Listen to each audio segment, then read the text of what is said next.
Sometimes with the best preparation, we might still have a very, very bad day and go to an interview not in the best of states and then screw up, don't answer the question to the best of our abilities, or just don't come across as well as we could. And then very often the job's gone because we made such a bad first impression. As we said earlier, the first impression is incredibly important.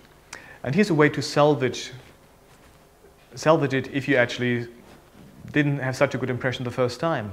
Especially in jobs that require people to be proactive, like sales, marketing, things like that. Call them up again and say, hello, we had an interview yesterday and I don't think I actually was I don't think I made such a good impression. I think I could do so much better. I have so much more information I wanted to share with you, so much more about my achievements and all the value I could add to your company. And I would really appreciate if you could invite me to another interview, just so I can show you that I'm not this klutz who I seemed to be yesterday during the interview. Very often people, especially when they're looking for proactive applicants, will say, that's a bit out of the ordinary, but you showed a lot of effort, you showed a lot of passion, okay, come in again. And sometimes that can really salvage this whole process.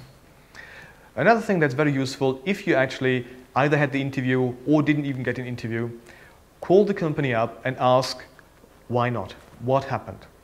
Sometimes they will not be able to tell you anything because they were just so swamped with applications. But if you had an interview, it's your right to actually find out what happened, why they didn't choose you.